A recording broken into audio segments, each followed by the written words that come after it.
अर्थव्यवस्था में तेजी लाने के लिए प्रधानमंत्री ने पावर और एविएशन सेक्टर से जुड़े अधिकारियों की बैठक की। इस बैठक में प्रधानमंत्री ने देश के 3 हवाई अड्डों को पीपीई मॉडल पर विकसित करने के निर्देश दिए। साथ ही ये भी निर्देश दिए गए कि 3 महीने में इन 6 हवाई अड्डों को विकसित करने के लिए टेंडर जारी किए जाएं। बैठक के दौरान सोशल डिस्टेंसिंग का पालन भी किया गया। सभी कुर्सियां एक दूसरे से कम 1 मीटर की दूरी पर रखी गईं।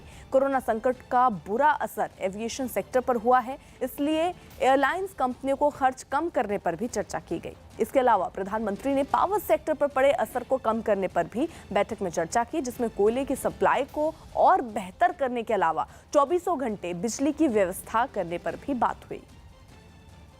राजस्थान में नागौर के एक स्कूल में क्वारंटीन किए गए मजदूरों को वहां के शिक्षकों ने पढ़ना लिखना सिखा दिया।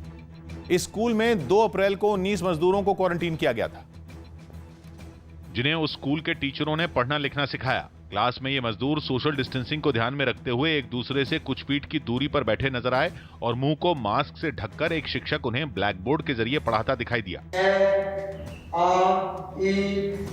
मजदूरों को पढ़ाने के दौरान कोरोना से बचने के तरीके भी बताए गए। इस महामारी को जो हमें हराना है, आप नियमित रूप से जो अपने हाथों को साबुन लगाकर धोते रहो। महीने भर में बहुत सी चीजें सीखने पर क्वारंटीन किए गए इन मजदूरों ने खुशी जाहिर की। मैं कभी स्कूल नहीं गई, मैं अपना नाम लिखना नहीं जानती, लेकिन अब नाम लिखना भी सीखा। नसीरुद्दीन शाह की तबीयत पर चल रही खबरों को उनके बेटे ने अफवाह बताया।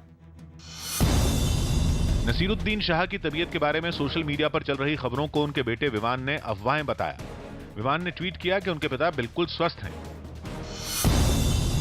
गुजरात के सीएम विजय रूपाणी ने पंचमहाल जिले में 10 गांवों के सरपंचों से वीडियो कॉन्फ्रेंसिंग के जरिए बात की, जिसमें सभी को कहा गया कि वो कोरोना वायरस से मजबूती से लड़ें और जरूरी कदम भी उठाएं।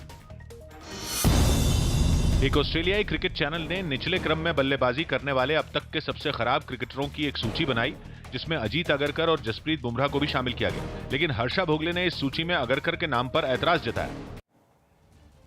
आंध्र प्रदेश के विजयवाड़ा में एक महिला पर कुछ लोगों ने हमला कर दिया और उसके साथ मारपीट की। घटना तब हुई जब साधिका नाम की एक महिला राज्य सरकार की तरफ से लोगों को पेंशन बांट रही थी।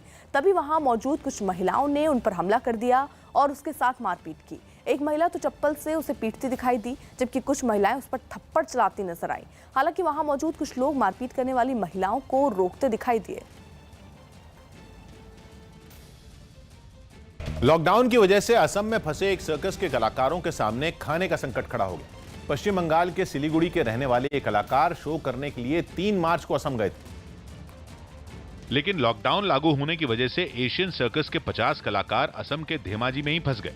शो भी बंद होने से कलाकारों पर दोहरी मार पड़ी और वो दाने दाने को मोहताज हो गए।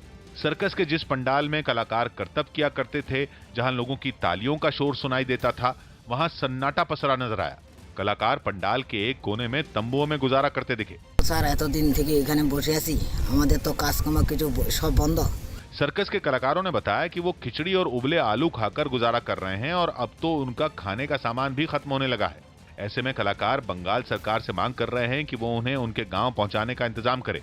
ममता बनर्जीर काছে আমরা অনুরোধ করি যে আমাদের কোনো আর্থিক ব্যবস্থা করুক, আমাদের এটাই তো খেতিবাড়ি।